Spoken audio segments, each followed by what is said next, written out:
Welcome to the Soul Tribe Podcast. The Soul Tribe Podcast was created to help you navigate through the world of spirituality, wellness, and self-development in an easy, grounded, and relatable way. We break down everything from the Akashic Records, manifesting, spirituality, and so much more. We want to help expand your boundaries and bring the spiritual world to you in a fun and easy way. Get ready to be inspired with tips, tools, and easy to digest information. Let's do this.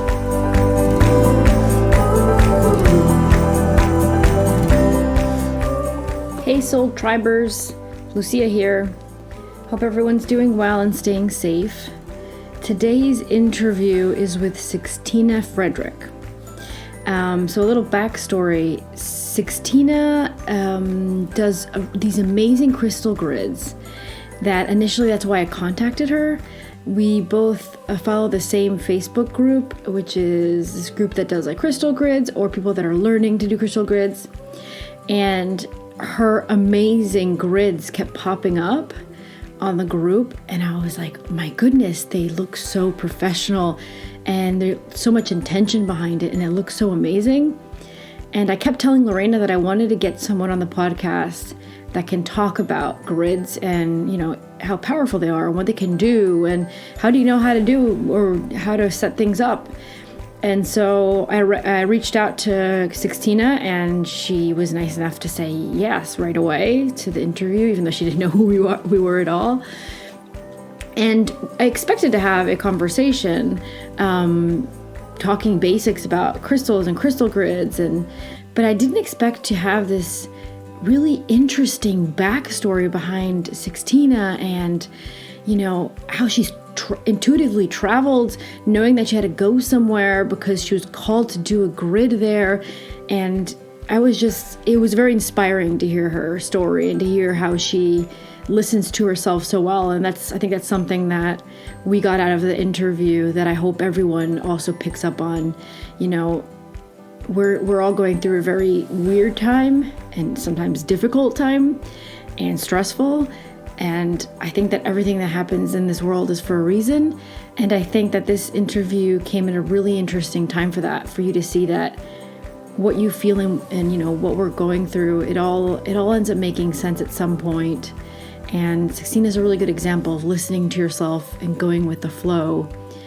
And I think the most important thing for me also is don't listen to those around you who might be saying negative things. Like just follow through with how you feel and what you think is right for you.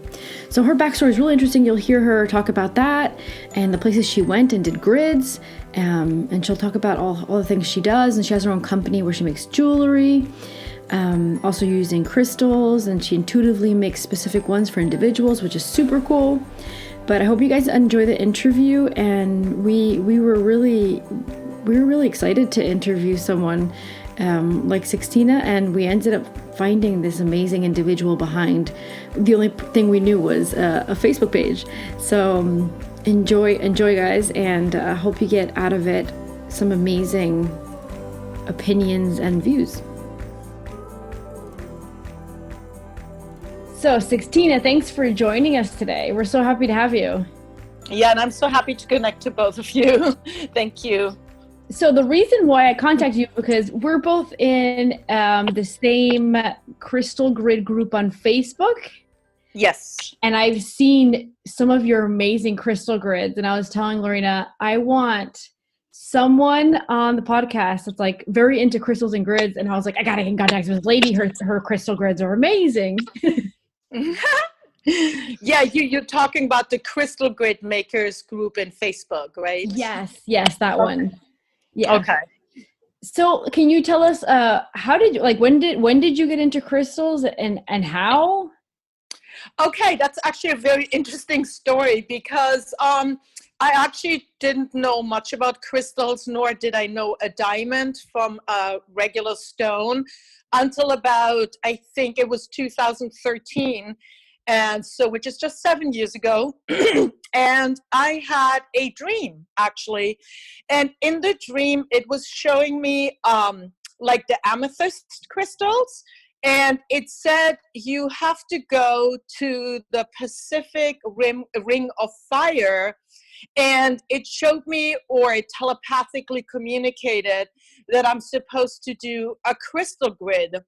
And at the time, I really didn't know what that was because I wasn't in any groups, nor did I know much about crystals. But I kind of got the idea that I had to go somewhere that's on the Ring of Fire and do a crystal grid with an amethyst. So I did order an amethyst. I actually ordered 2 amethysts, which were sort of like focal ones, so they double terminated.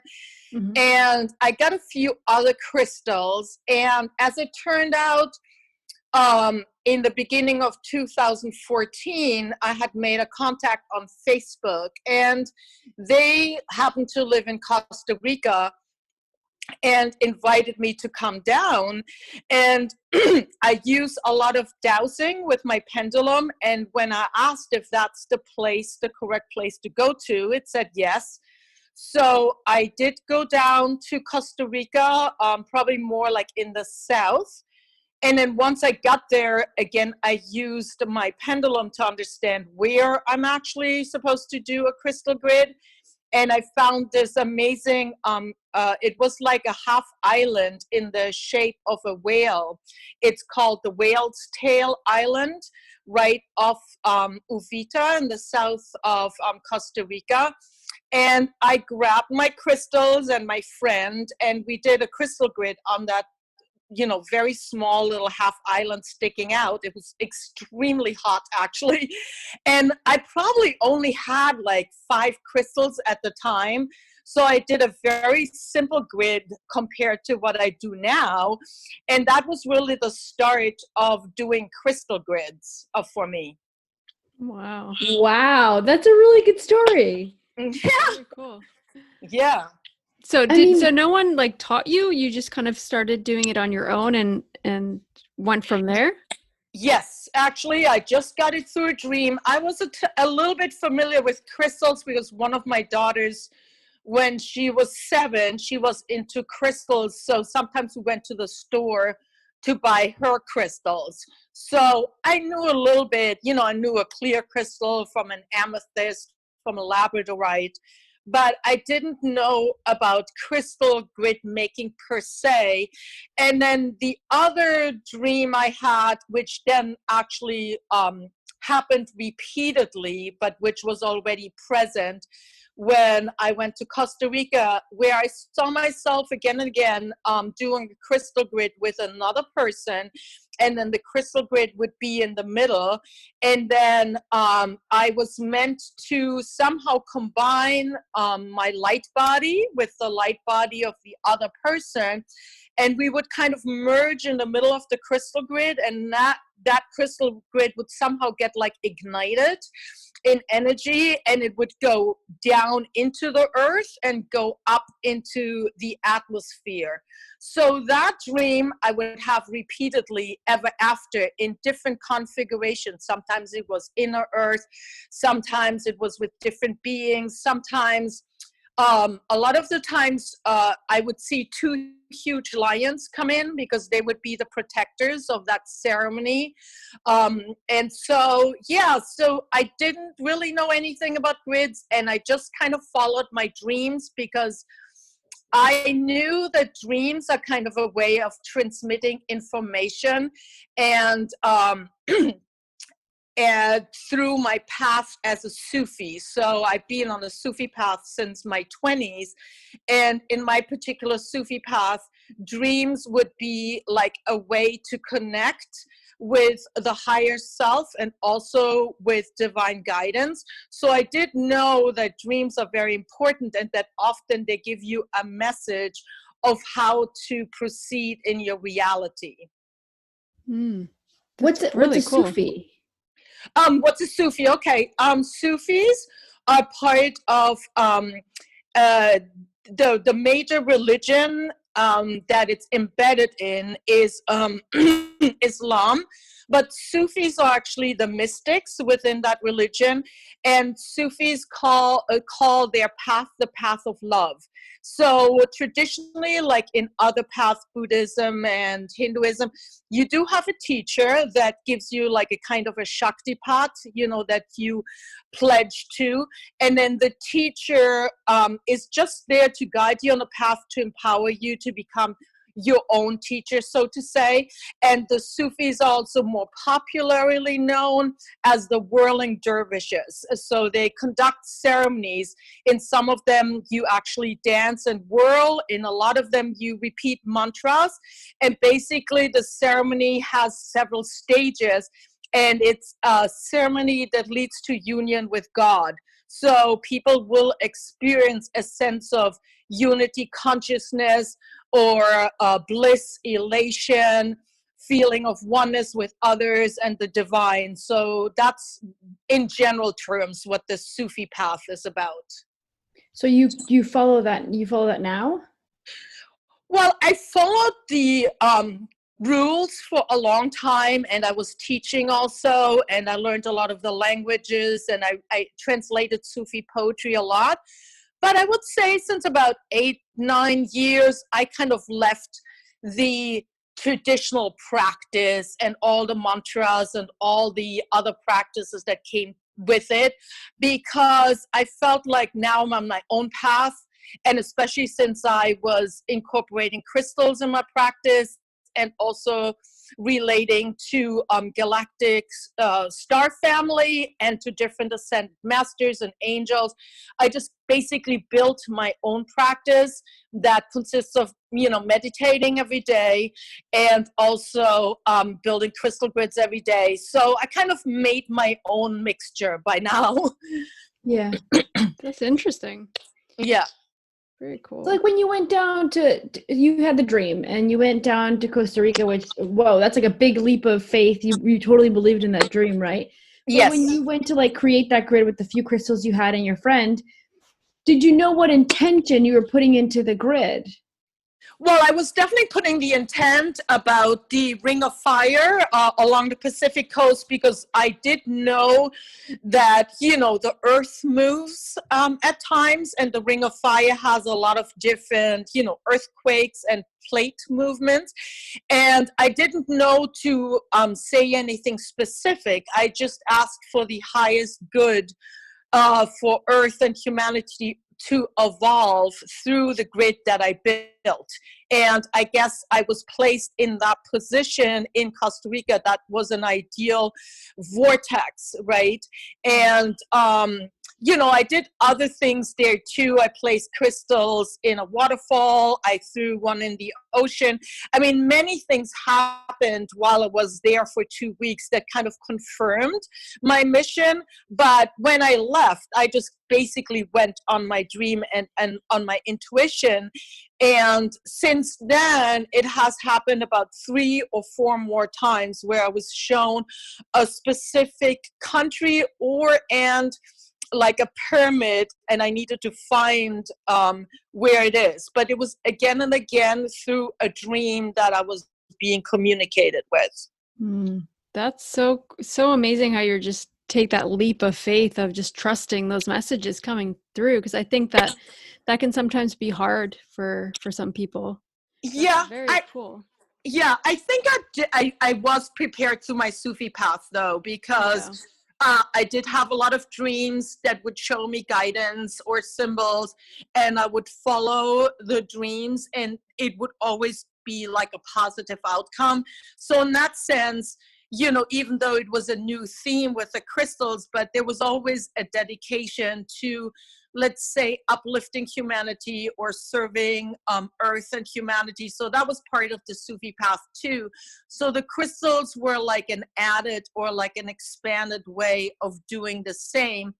So I did know how to, hold a ceremony or how to pray or ask for the highest outcome in whatever I do, even though maybe I didn't know all the specifics involved, Yeah. So that I would always ask for that. And, afterwards now, let's say after many years going to different places, I would always find out something afterwards about the places that I went and why I went there. So my intuition always got confirmed eventually by things I would read or find on the internet or through other people. So it would show itself as a confirmed, itinerary or trajectory, so to say. Mm-hmm. And yeah, and another place I went was in Mexico, and the only thing in my dream that it said Kukulkan, which is the feathered serpent. And so a few weeks later, after I had that dream again, I got invited to Mexico to to a very special place by a person that I actually knew fairly well. And it was a tiny village up in the mountain called Tepoztlan. And when I got there, again, I didn't know which pyramid to go to, because there is a few pyramids, in Mexico, there's quite a few. And so I took my pendulum, I went over the map, and I found a pyramid that was called Xochicalco, which is the pyramid of the flowers. And it was a less known pyramid, and there was less tourism there. So when I went there, by now I had more crystals, and I knew how to determine which ones to take with my pendulum. And I made a little bit of a bigger grid. And I knew by that time that I had to, also put protection and guardians in place, because a lot of the sacred sites have a lot of mixed energies, especially the pyramids. So I did a grid in Xochicalco, and I found out many years later that Jose Arguelles, who is the founder of the Mayan science of the calendar of the Maya, but also the galactic science of the Maya, and all the, star connections to the Arcturians and the Syrians. He wrote a lot of books about that. That was the first pyramid he ever went to when he had his awakening. And he went from Mexico City to Xochicalco, and he had this huge awakening. And so again, I had a confirmation for that. And that was an amazing trip. It was a beautiful pyramid. But again, even though I protected myself really well afterwards, I had to leave from Mexico City. And for some reason, the airplane would not leave. And it had some kind of a problem with the oxygen. And so I fell asleep in the airplane and woke up 2 hours later, and I was literally like in a complete daze, and I wandered around the airport for hours to find my luggage, which never came. And I felt a very strange energy that almost tried to take me out of this universe, but not like a good one, not like an ascension energy. And I had a very particular crystal that I still work with, which is like a purple, or it's called a ruby lavender Atlantean crystal. And when I finally got out of the airport to stay overnight one more time with my friend, the crystal literally had drained of color. It was pure white. It didn't have any purple, any ruby, anything. And my friend said, "What happened to your crystal?" And I looked at it, and it was completely drained of color. And this never happened again. So the crystal actually protected me. Wow. That I would get out of the airport. And eventually the next day I flew back to the States. And so, yeah, when you work with these kinds of vortices, it's a very intense type of work, actually. That's crazy. So these crystal grids that you're like going to places to do, I mean, what is it usually to help the individuals that live in certain areas, or like Earth, or how exactly are you using them? I think it is mostly to awake a lot of the ancient energies that were placed there and got distorted. And so it basically, a lot of places, at least at the time, needed clearing, and they needed like a reignition of the original codes of the Atlanteans or the Lemurians, or whoever were the people that built the pyramids, or built the sacred sites, or were living there at the time. So that also was something I got to learn afterwards a little bit, because another trip I had to take was to Bimini in the Bahamas. And again, I had a dream, and then for months I felt like the push, but I couldn't get there. So eventually I took my two daughters, and we went to Bimini, which I didn't even know. It's not in the United States, and it was kind of an expensive trip actually. And when we got there, it was this minute island, and you couldn't buy any food, so we were very dependent on the hotel. And I did my crystal grid there, and then the more I read about Bimini, it is an Atlantean site. They actually have what's called the Wall of Atlantis, where you can dive. You have to dive underneath to see it. Oh, that's And so cool. there's been a lot of efforts to actually recover more artifacts or find underground pyramids, especially by the Edgar Cayce Foundation in Virginia. They have led many diving trips around Bimini, but I kept on learning more and more about Bimini, including something on the internet that a lot of very wealthy people have bought up land under the ocean because they're actually expecting Atlantis to rise there. Among other things, that Martin Luther King retreated there and wrote his last few speeches there. The whole entire Kennedy family went there. Hemingway was there. So it was like a center of people to converge because they knew there was some spiritual energies hidden there or awakening. And I remember when I got there, I could feel like this dense cover of energy over the whole island. And that was confirmed by my kids who, were young. They would sleep 14 hours a day. They were knocked out the entire 10 days. And so then I realized I was sent there, and others have been sent there too, again, to remove the density cover that was placed over this very important Atlantean vortex that has a lot of positive energy for humanity. At least that's how it was originally installed.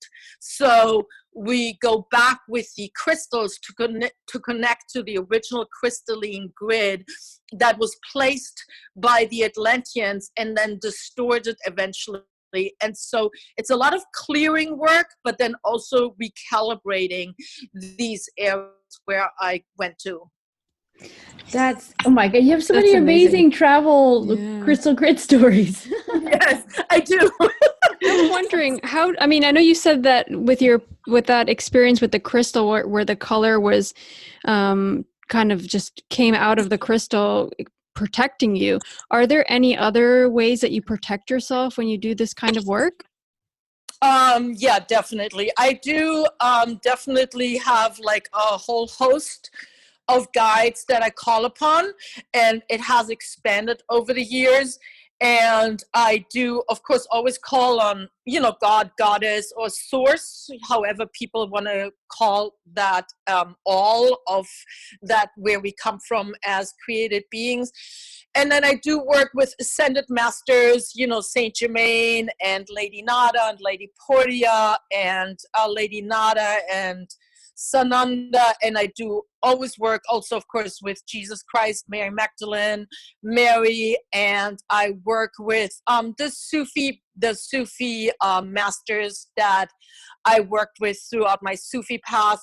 So that would be also the Master Muhammad and his daughter Fatima, which kind of overlaps with Mary in the Spanish and South American culture. Fatima and Mary are kind of interchangeable. Mm-hmm. And then I work with, some other masters from the Eastern tradition. So I have a whole guidance team that I set up before I do any ceremony, or before I do meditation. That's important for sure. Yeah. Especially with this work. And I have the angels, I place the angels all around me, which is good for anybody to do. Archangel Michael, Seraphiel, I work with Zadkiel, Gabriel, and, maybe 4 or 5 angels that are the main ones for me. People relate to many different angels, but they basically make like a whole guardian light wall around me in all directions. Yeah, it's beautiful.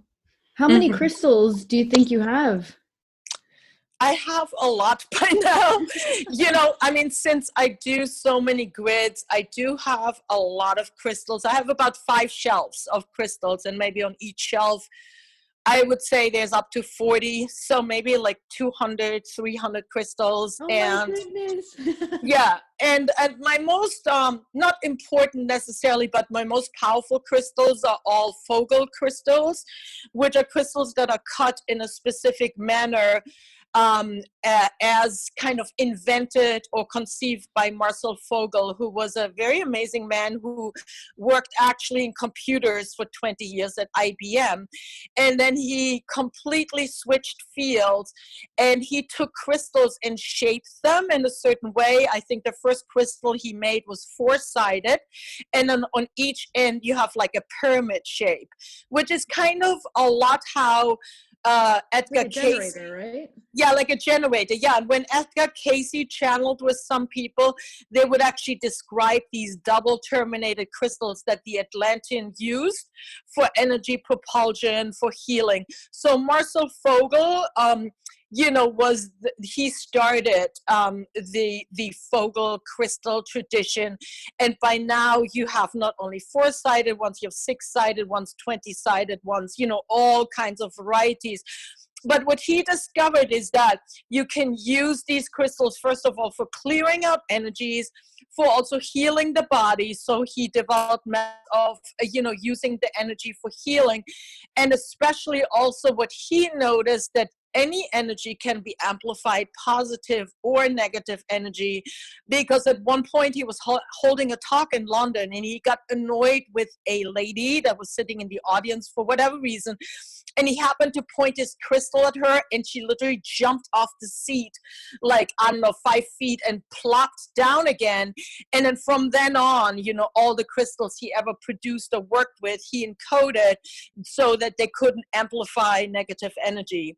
But that's basically the story of Atlantis and the fall of Atlantis, because the crystals that were designed to heal, to amplify energy, also for interdimensional traveling, were eventually captured by a more negative force, and they then used the crystals for power, and that's how eventually Atlantis collapsed. I mean, it's a longer story, but that's the short of it, Yeah. Wow. But how do you, so like someone that's starting with crystals or crystal grids, how do they figure out which crystal, is like, how do you know if it's real or if it's manufactured fake, like how can do you feel the Right. vibration? Like, what do you do?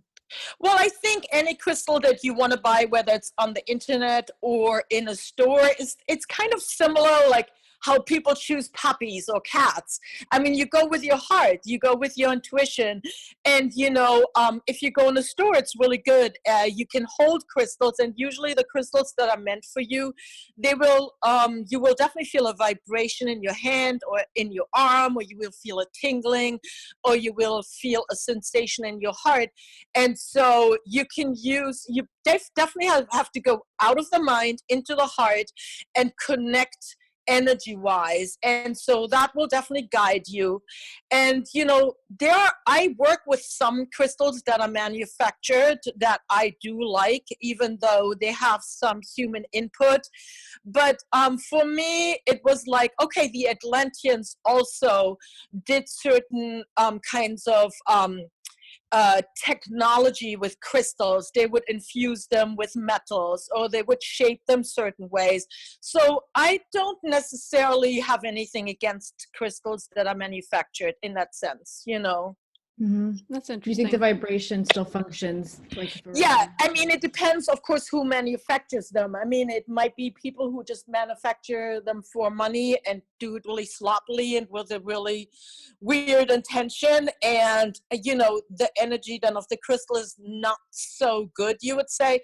But then again, through our own beingness, if you wish to work with a crystal, or even just with stones or silica or sand or any type of material, it's really what we are communicating with ourselves, because that element will take on our vibration and radiance, and we can receive information from that crystal or stone or whatever we work with. So it's a mutual relationship. It's very similar, like a very good love relationship with a partner, where you constantly exchange energies or codes also light codes. So you do a very similar thing with crystals. You actually work with their energy field. And usually, I once met a shaman lady from Puerto Rico, and she was telling me, it's not only that you work with crystals, but crystals also come to you because they want to be cleared and want to be put to use in a positive way. Mm-hmm. That's very true. Just out of curiosity, I know this is probably a question we've asked before, but I'd like your opinion as well. What crystal, I don't know, I've been told kind of like like a crystal ball that, I don't know if it's like a psychic, who would use a crystal ball? I can't remember right now. Yeah, that's a long tradition. I think, yes, psychics, there's that famous, idea of reading the future through a crystal ball. But I think reading through crystals, or I think in Mayan times it was called scrying, and it wasn't just a sphere, it could be any type of crystal. I think it's a very ancient tradition that you use a crystal to go on a vision journey, Okay. Yeah, because that idea of like using it as a way to channel information is interesting, because crystals are so powerful, right? Yeah, they are very powerful. And I also work with a lot of crystal skulls. So crystals can definitely convey information that was stored in them. And then also, I think the other side is that they, because of their crystalline structure, work with your own crystalline structure, your pineal gland, and your DNA that's kind of in a light geometric arrangement. So they will awaken your capacity for vision and intuition and looking into the future or past. So it can be both ways. I mean, you can receive a crystal that has already a lot of information stored in it. And so you can tune into that information, but it's always a mutual thing, because you can only absorb something that you kind of already readied for. That's why not every person is attracted to every type of crystal. It's still every person's light field or crystalline field is individual. So what about, we were talking about crystal spheres or balls. What about like the skulls? Like that's like a thing for knowledge, right? That's what they use to like obtain knowledge or access extra knowledge? Well, yeah, there's many like different approaches to crystal skulls. So one of them is that crystal skulls were used again in Atlantis and other ancient times to store information, especially, as Atlantis falls, a lot of those crystal skulls were transported somewhere else, maybe to Mexico and to Egypt, so that the information would be conserved. And then, there's other traditions that say that a lot of crystal skulls in some ways also descended from star family in order to communicate with humanity. And so, there's famous crystal skulls like Max or the Mitchell Hedges skulls, or Shana Ra. And usually the stories how the crystal skulls got to their owners are like so complex. Some came from like a Tibetan monk, another one just was found at a pyramid site. And so often scientists, when they test the crystal or they try to figure out the material, they kind of run into a dead end. They don't exactly know, like, why is the crystal so clear, or who made it, who carved it, how old is it? So again, it is kind of a calling to work with crystal skulls. And I think what happens when people are attracted to crystals, crystal grids, and crystal skulls, they do have many lifetimes of working with them, and maybe even on other dimensions and on other planetary existences. So you kind of just know it'll come to you in dreams, or you'll see pictures of skulls or crystals, and you just intuitively know that you're called to work with them. And I feel that skulls very much, because let's say the human face with the brain is like a very specific expression of humanity, right? And let's say when we fall in love with another person, it's the eyes, it's their expression. It's kind of like part of their fullest expression. And it's like a sacred expression of a human. So I feel like skulls were used because, in a sense, they're the image of the divine brain, so to say, if you want to say, or the creator brain that came forth to create the entire creation. Or at least I had a vision like that, where I went very deep into kind of like a source energy, and I was shown why the skull, the human skull, is basically the way it is shaped, the way the bones are flowing.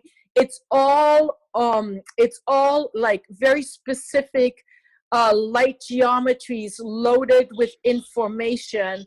And that's why humans have the skull they have, and that's why crystal skulls are special, because they're reflecting that human creation that, when employed wisely, is one of the highest realizations of the divine, you know. Mm-hmm. If that was clear. Yeah, that was Yeah, totally no, clear. it's super cool. Such great insight. And then you also use crystals. You have a website where you make your own jewelry. Oh, But you do I this love it. cool thing. Oh, it's really nice. You do this cool thing where like you custom make them, so you tune into, I don't know, the person's vibration, and from there you kind of know what to create for them. Yeah, so the crystal necklaces, it was interesting because they came about also at the same time with the crystal grids. And basically, as I fell in love with crystals, I wanted to wear them. So I searched Facebook and I found somebody to make a crystal necklace for me with my first like falling in love crystal, which was aqua aura, an aqua aura quartz. And then one day I was like, oh, I could just do this myself. So I took a crystal and I had very primitive, you know, like kid beads, like little glass beads. And I made myself my first necklace. And then I realized, oh my God, this is something that's really calling me. So I started making necklaces, and actually I just gave them away. I would find people on Facebook and I thought they were awesome and they were cool guides and they deserved a present. So I would just like, you know, text people, do you want a crystal necklace to work with? And who's going to say no to that? Yeah. And then one of the beautiful ladies, she's also on Facebook, Paige Hall Ferraro, and she makes beautiful crystal elixirs. She posted it on Facebook. She said, oh, this lady just sent me a beautiful crystal necklace. And then from there, two guys, actually fairly young guys from the South that were both in the military or had been, they were my first customers. And they said, can you make me a crystal necklace? And I'm like, of course. I was so excited. Oh. You know, I sold them for like $30 at the time. And I was like so excited. And literally that was the start of my business, making crystal necklaces. And you know, it has evolved a lot from there according to my own path with crystal grids. But the way I make a custom crystal necklace is that I do usually ask for a photo, because I can work off the energy of a photo.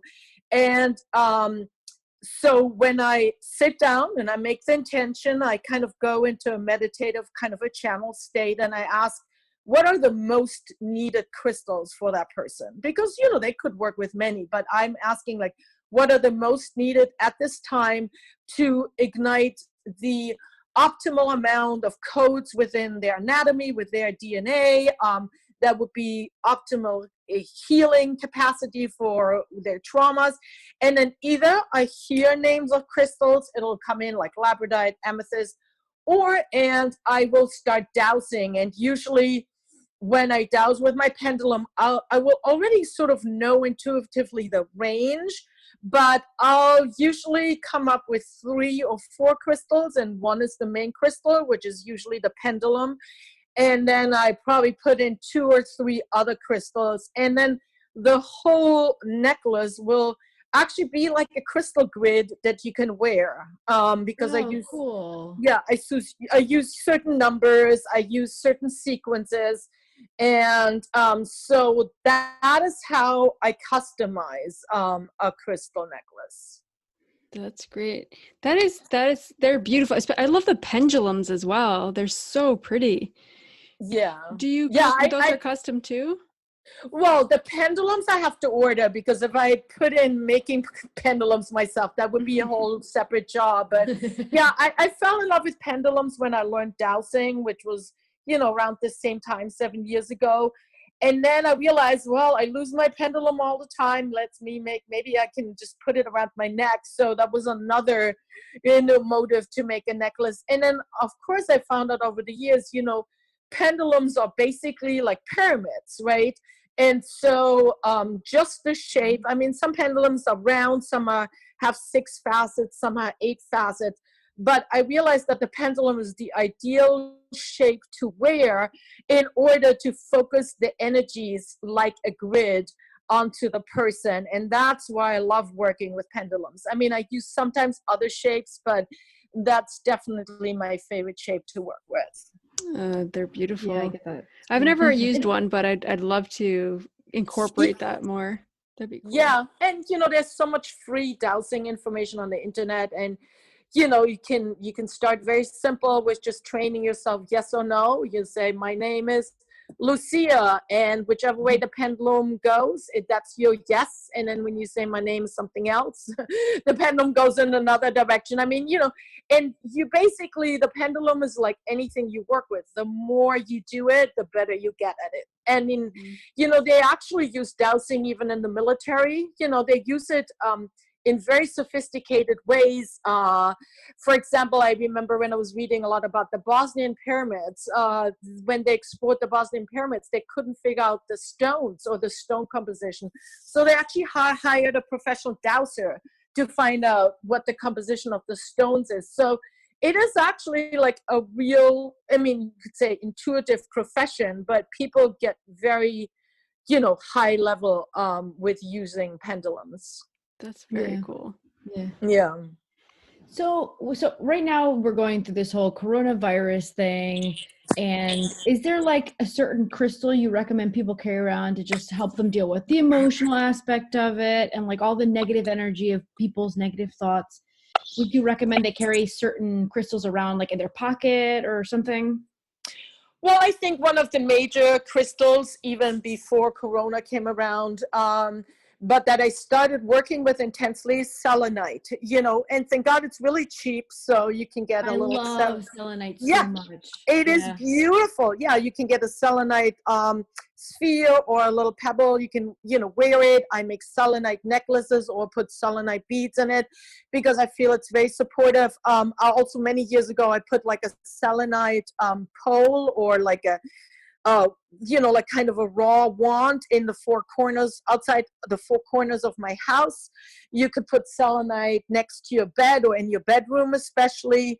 And the last time I was actually the last time I did a crystal meditation for a local college, I actually made a selenite grid so that everybody could sit around it and connect through it. So selenite is interesting because it's transparent and translucent, and it's actually a very affordable crystal, but at the same time, it has a very high frequency, and it's a great bridger between worlds and dimensions. So you can use selenite just for, guarding and purifying, but also to pull in very high frequencies. So it has a double function.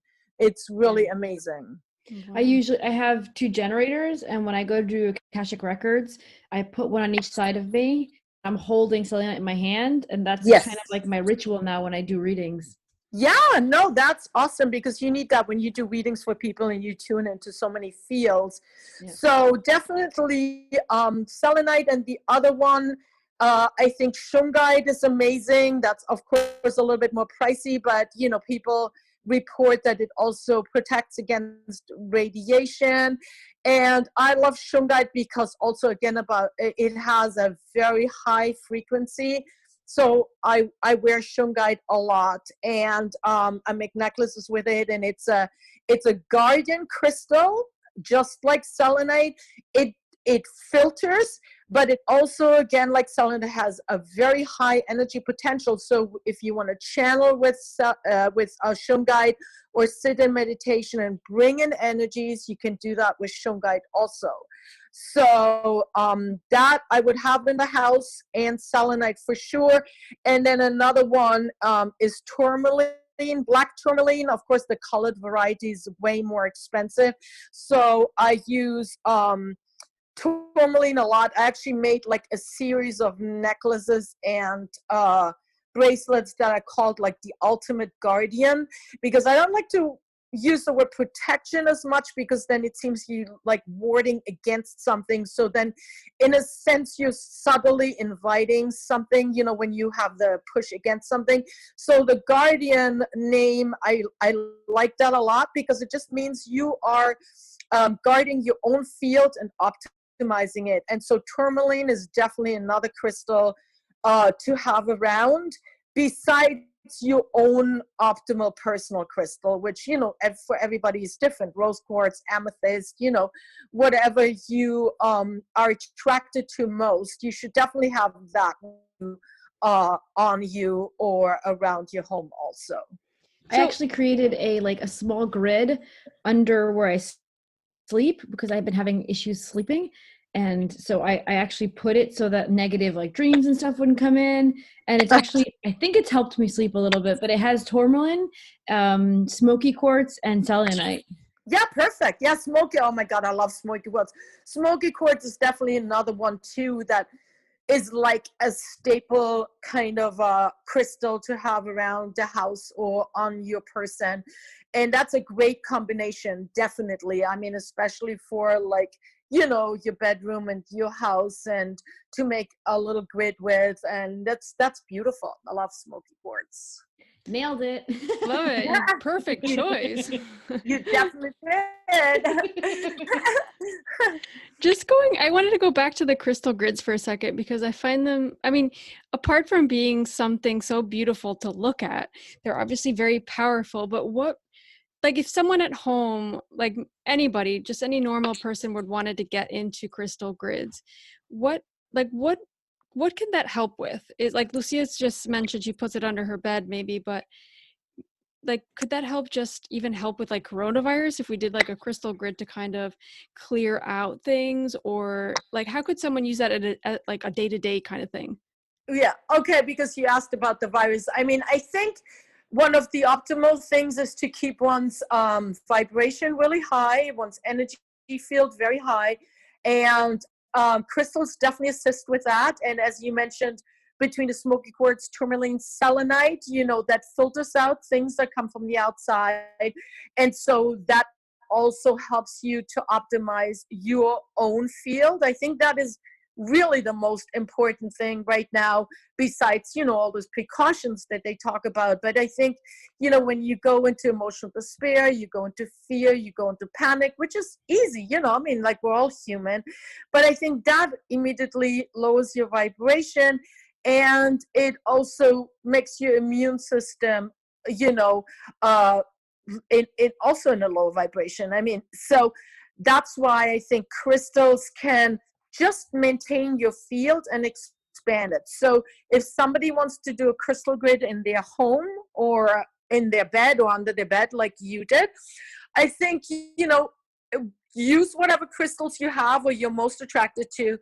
And you can start with simple geometries like a circle, a square, a triangle, and it's kind of like playtime. Go back to when you were a child and sitting in the garden, picking flowers, picking up worms, you know, whatever, you know, when you had that free flow of energy, you basically go in a similar state, like as if you're in meditation or as you're a channeler, you know, channeling, and you just sit with your stones, and it'll come very smoothly, because the crystals will tell you, or, you know, your intuition will tell you how to make a harmonic shape that will assist you and the ones in your household and your pets.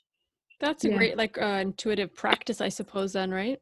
yeah, it's like an intuitive practice. And there's so many books on geometric shapes, or you can just use the ones you're most attracted to. I mean, I did not read any books on crystal grids ever, and still don't, because I feel it would almost impact whatever I'm doing.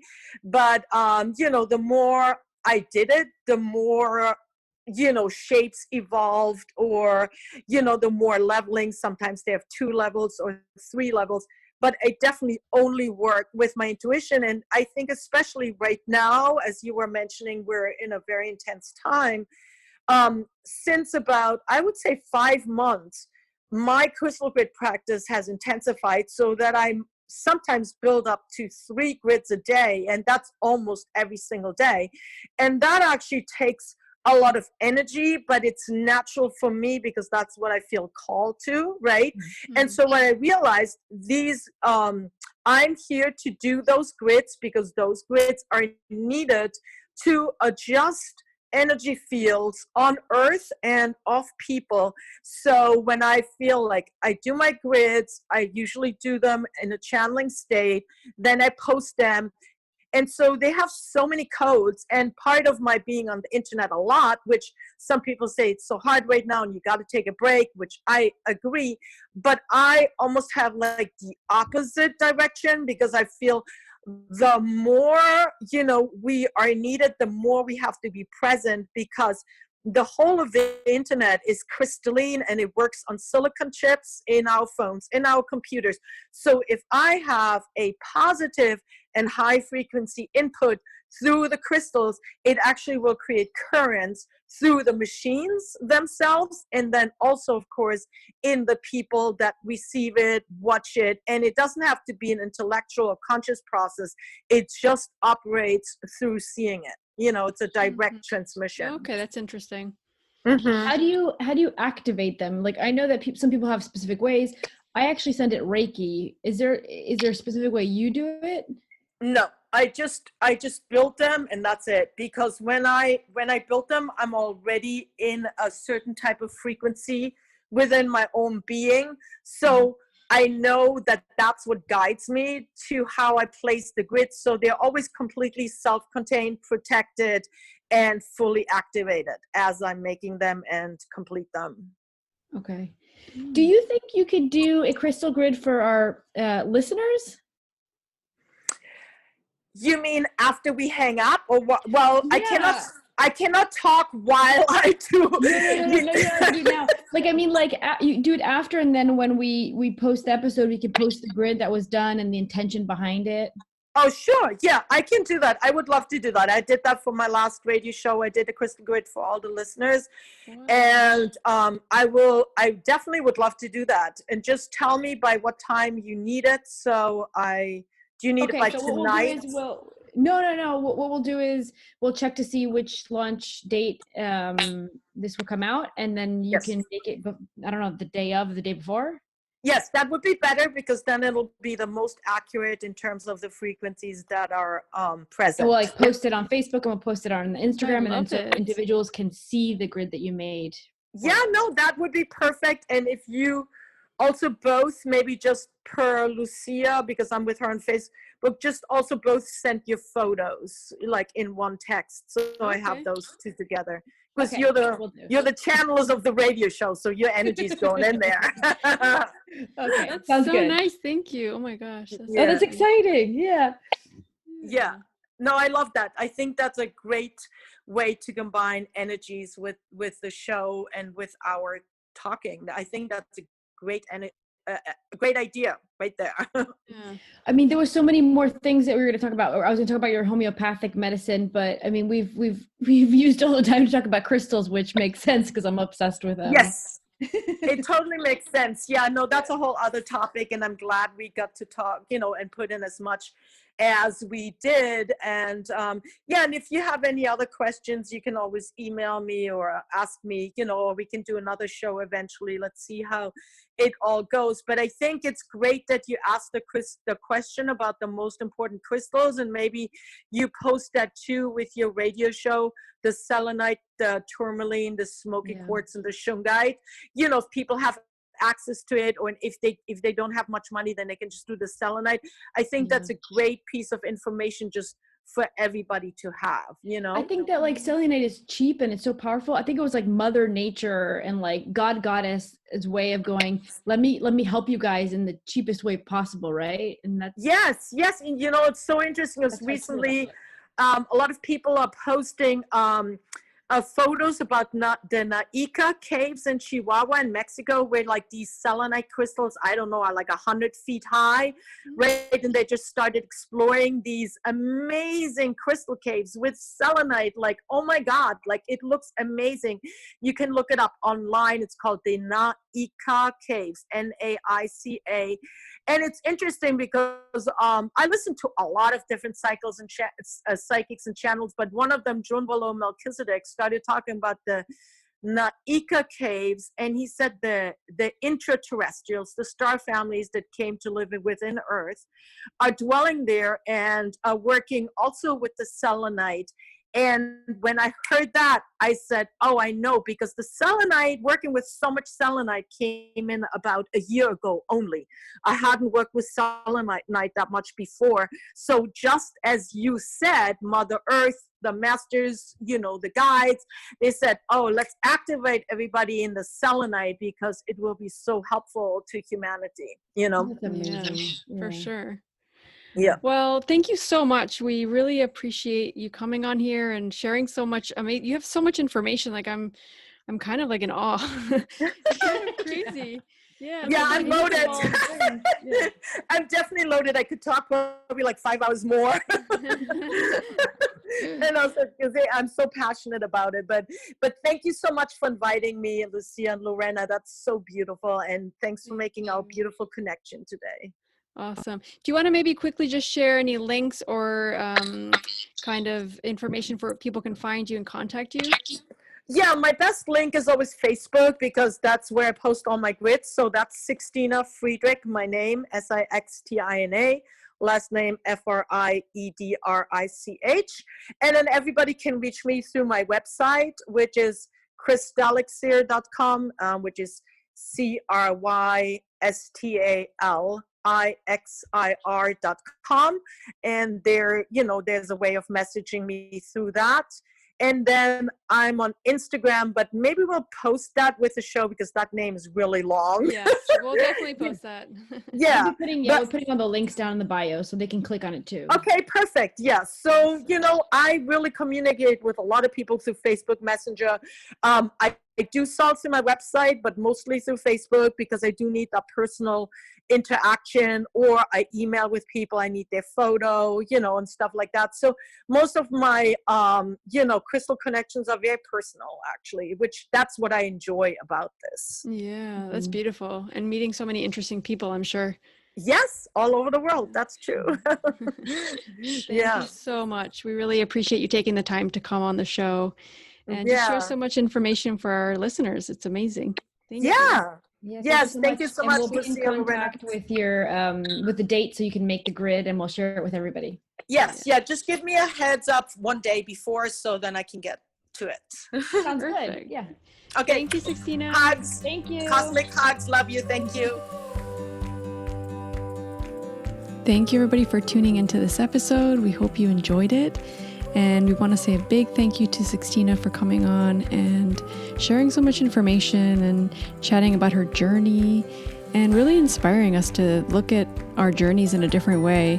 Just the fact that she's taken so many big leaps and trusted her intuition and followed her heart with so many things is really inspiring. And these are the kind of stories we want to share with you. People sharing their experiences and being able to maybe inspire you in some way and make you see your own journey in a new light, maybe. But in any case, we want to just say thank you to everybody for all your support. We really appreciate it.